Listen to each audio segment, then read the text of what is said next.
Exporters of fruits and vegetables from Kenya have been known to prefer exporting to Asian market and the Middle East because of the huge market. However, the exporters have been complaining of losses due to challenges experienced during the blockchain between them and the outside market.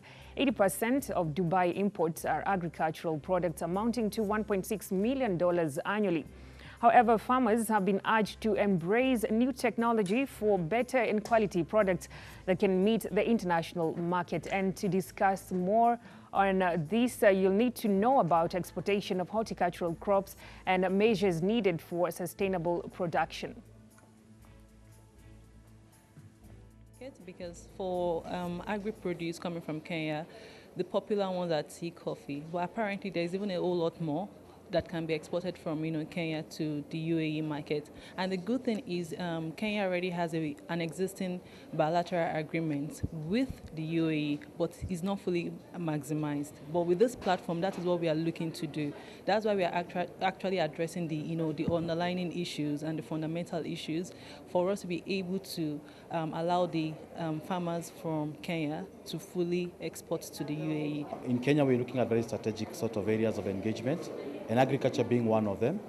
Now, Kenya is a very important and strategic market to Dubai, and there are many opportunities, of course, when it comes to agricultural exports to Kenya, and we're looking at ways of partnering with stakeholders, and especially with sort of addressing or discussing issues around diversified sort of exports to Dubai and the Gulf countries. Well, and to discuss more on all you need to know about exportation of horticultural crops and the measures needed for a sustainable production, in studio now I'm joined by Chief Executive Officer, that is from Fresh Produce Consortium, Okesegere. Your name is a bit always hard to pronounce. You have to continue practicing until you catch up with I will do that. Welcome to the show. Thanks. Good afternoon. Good afternoon, Shiro. And today we get to talk about exportation to outside markets. Maybe we can start off by what requirements are needed, to export horticultural crops in Kenya. Thank you for having me.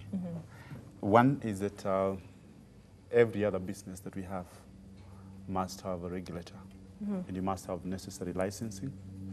What one requires to export fresh produce from Kenya is that you must be able to have an export license from AFA, and in particular here, export license is given by HCD.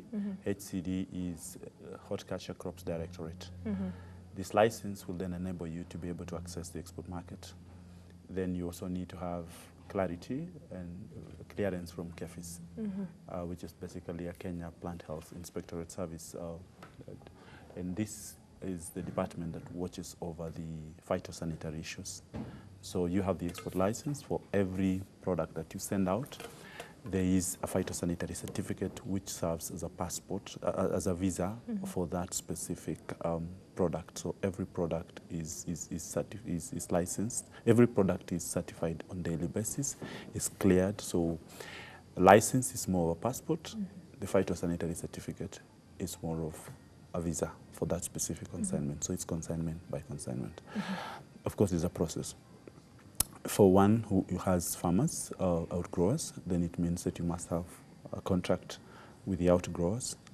And for you to show that you have a contract with outgrowers, that contract must be witnessed by the HCD department, the staff from the area where you're sourcing from. For those who have a standalone farm, then you will have to be inspected by the relevant authorities. That's basically HCD. Once they inspect, the field officer will give you clearance. Once he gives you clearance, then you will submit that to the head office, and then the compliance and technical department will process. However, you're also expected as an exporter to belong to an association. And the reason why you have to belong to an association is that an association here gives room, a comfort for us to be able to do lobbying, advocacy, and governance, improving governance in the horticulture industry so that we are organized, we speak in one voice, and we're able to articulate issues together. Yeah.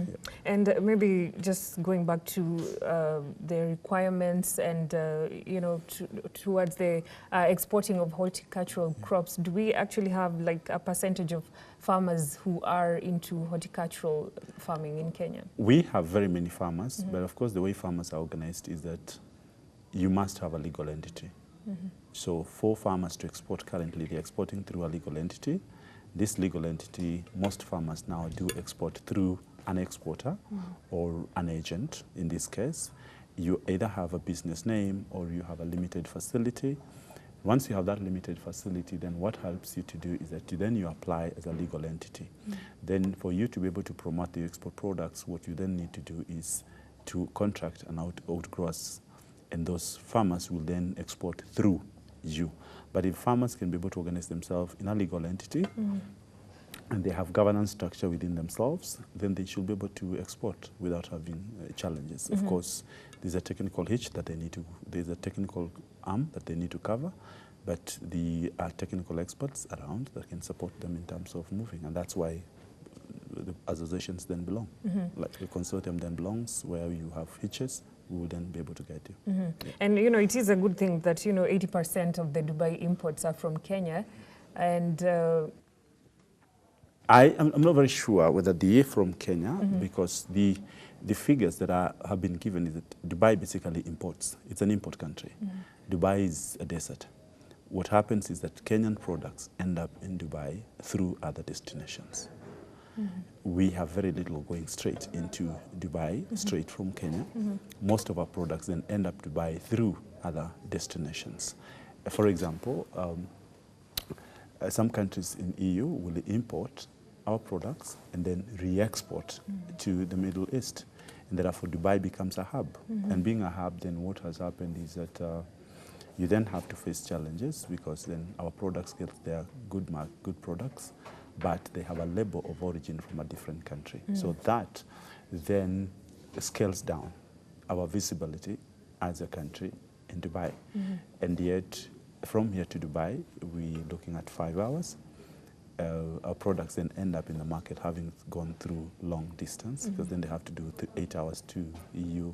Then the EU, a specific country in EU then has to repackage, rebrand, and then send it. So our products will then land up in Dubai or in the Middle East, sometimes even after 24, 40 hours, 24 to 36 hours. Whichever way, it still earns very good prices, because the other countries then have mastered on branding and have taken advantage of our position. So if we could position ourselves well, and clear a bit of hitches if there are any challenges where we need to work together with government, then there's an opportunity for us to work together. And you know, the demand for horticultural crops is high. But I think the question here is, do we have enough volumes required to export these horticultural crops to the different countries in Dubai and as well as in the other Middle East countries? We have a country. We have products. What we have not done is organized ourselves well to ensure the sustained production. I also need to note here that partly we as Kenyans have not learned to seek expertise when it comes to farming. And therefore, we have also not done so much market intelligence in terms of what we need to produce. We have traditionally exported beans and peas, and now we are heavy on avocado. And we have forgotten that we can export more than 100 plus varieties of horticulture products. The truth of the matter is that we then have produce, we have farmers. All we need to do is have them properly organized in groups, because Kenya predominantly has small-scale farmers. If those can be coordinated well with a good off-taker, so we have such a huge potential to be able to increase the market. But just to add on that, I have insisted in previous discussions and every discussion that the world population is going high every day. The arable land that is available for production is by day becoming smaller because of the subdivisions and pressure of land because of roads and other infrastructure. Meaning we need to quickly fill in that space, bringing technology, and be proactive and also work together so that we can be able to lower down the cost of production. One thing I could also add is that our cost of production as Kenya is high. We need to quickly sort it out because this is making us overpriced when we get to the market. This is then our airlines, the air freight, basically freight is very expensive. An example is South African products from South African countries lands in EU cheaper than ourselves. And sometimes it becomes very difficult. And we're competing the likes of Egypt, who only ship their product to the next door within a few hours. All they need to do is to cross the sea.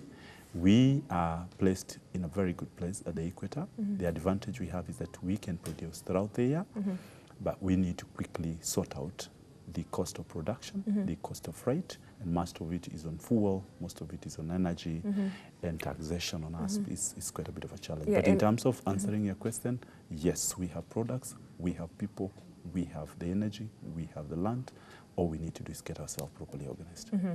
And, you know, for us to move on to or cross over to the other side, of course, we have to solve the challenges, which, of course, you mentioned the cost of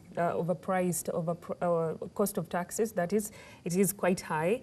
And what measures then are you taking to see that, you know, we have a sustainable production? There's discussions going on. We've just finished the trade week last week.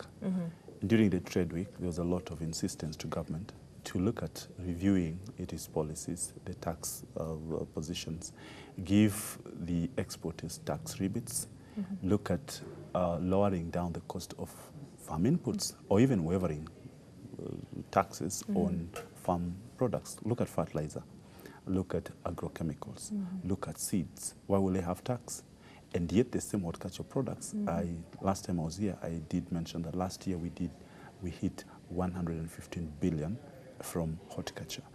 Where we are now, we are negotiating. We have started discussions with government, and we're saying to government, can they put in more input in terms of resources into horticulture? Let me take advantage of this to say, when you go to coffee has a fund. You have a sugar. The other day we saw the president bailing out Mumias with a lot of money. We have every other section. Tea has a fund. But it comes to horticulture, we don't have a fund. Horticulture has thrived purely from the businessmen, and business community has put together the farmers, and they've worked independently with, of course, support from government in terms of regulation, and sometimes the regulation becomes a barrier to trade, but we have travailed. So what we could do is see if government could put in some injection in terms of tax relief to the products that lead into the activity that leads. Look at pesticides, look at seeds, look at energy, and look at things like fertilizer. Then we will be competitive. For now, we are uncompetitive as a country, and we quickly need to work together. So we're engaging. Of course, the process is slow. It's a bit of bureaucracy here and there, but we're engaging at high level. We hope that sooner than later that we will see some light on the day. And you know, talking about uncompetitiveness, maybe we can focus on the main fruits probably that we get to export to the Middle East countries, and that is mangoes and avocados. And this year, the market did not do as well. And maybe you can make us understand, like, what really led to that? What really led to the crash, you know, where the market went down? Shiro, I will start by saying that not that the market did not do well. We had very good season this year in terms of production, particularly on avocado. We got sufficient rains. We got, in the beginning of this year, we did agree as industry to restrict the export of specific varieties because we thought they were not mature enough and we needed to give them time to mature, and that we did. Then we got good fruits. For me, it's an overlap in the market. When the other competitors came into the market a little earlier than usual, it actually came in because we still had very good fruits. Even now, there's a late maturity in terms of fruits. And now, as we're talking, we still have very good fruits. What we have not done as a country is speak in one voice, even as exporters, and decided how do we market our products, how do we price ourselves, because we also have this culture in the industry where people have gone to undercut each other, and therefore the importers on the other side take advantage. You're selling yours at 14 euros, I'll come down and ask for 13, the neighbor asks for 12, so they'll push prices down as much as possible, and yet there is no panic because we're not losing the fruits away. Two, we now have an advantage that South Africa has finally, 10 years down the line, opened its doors for our avocado to be re-exported and readmitted into South Africa. What we're looking at here now is to consolidate ourselves, sit together as an industry, and see how do we re-enter that market with proper quality, observing systems, so that we also respect the protocols that have been put by the South African government, and that will just open up our market. And lastly, how was the situation like? How was the situation like in terms of the market? Where can you place it? Well, I would say, on average, we had more fruits than we got last year. But in terms of the last tail and the last 1 month, the prices have been low. For example, in Dubai, then very many people took products, and we met there, and the rate came down for more than half of what we sold at a time like this last year. But I also want to say that traditionally we have not done very well in terms of opening up new markets. For example, China is ready to open the doors for us. And all they're asking us to do is to receive 2 of their inspectors this particular time to come and inspect our processes. Then they will open the door. There's discussions going on with India opening up that market. Unfortunately, there is a slow pace from the government institutions responsible in unlocking that business. So we can't, as private sector, open. And we have challenged government that the business of government in the world is to open doors and facilitate trade, and then let the businessmen do business. So currently, we're waiting for the regulator to quickly open that door. But we're open.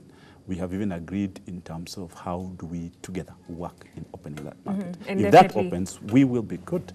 And because they're supposed to be here, inspectors are supposed to be here anytime. As soon as they come, hopefully, that they approve of our systems, then we will not have to panic about our prices because we will have a bigger market. Look at Chinese now doing 1+ a billion people. Assuming half of those people ate 1 fruit each, we have a lot of pressure in terms of supplying. Which we will not be able to satisfy for now, but there's a lot of work going on. And of course, that will definitely, strengthen the link along the food supply chain. But again, probably just to mention, which vegetables or horticultural crops are you looking at this year, probably? Traditionally, we are strong on beans, French beans. We are strong on snow peas. We are strong on sugar snap. We are strong on chilies, but our chilies are going through a phase because we must then be able to fumigate before we export. Unfortunately, we don't have an approved fumigation plant in the country today. So most of our chilies that were supposed to be exported are not being exported because we have no fumigation plant. We are negotiating with government to ensure that they open up space for us at the airport so that we can get a private sector person invest. But this process is slow, but chili has been very high in EU. Then we're also looking at Asian vegetables, a variety of Asian vegetables. Some of them have restrictions, of course, because of the pest of interest, but we are not limited. So basically, there is room for us to expand. If we could organize ourselves slightly better, there's still room for us to organize ourselves slightly better, and together with government, go out and open and brand Kenya and market Kenya. And even as we come to the end of this discussion, as much as there is so much to talk about, maybe in short words, advice for a discerning farmer out there eyeing beyond the local market, what probably would be their bet for beginners in this case? First is they have to walk into the regulator, ask to get processes, work to us as associations. We'll guide them so that they don't just blindly get into it. Do their costing? Well, we will be able to advise them. But critically for me is to let Kenyans know that there's room for us to be able to export. The market out there is massive. We just need to organize ourselves a little better and produce consistently and produce quality. Critically is that we now need to be able to ensure that we adhere to the compliance requirements by specific destinations. But there's room, there's hope. For the young men, I'll keep encouraging young men that this is the place to be. Food is the main thing. You and I, when we live here, we must have food, meaning there's room for us to produce. So there's a lot that we can say. There is hope, there is a future, and this is the place that everyone that is desiring, I'll invite them and welcome them to come in and work with us one step at a time. An encouragement, one question I need to give is that let them know that just like any other business, horticulture is technical and horticulture needs to be taken just like any other business, one step at a time. But I wish them well, and I want to invite everyone to come and join us in this bandwagon. Thank you so much, CEO Fresh Produce Consortium, just giving us information on horticultural crops in Kenya, even as we look at the huge market whereby Kenyans get to export their produce outside market. And as he says, this is the best place to be. You must eat. We must eat. All right. Thank you so much for your time. Well, thank you for watching. That has been Business Insight. My name is Wanjiro Maina. Have yourself a good afternoon.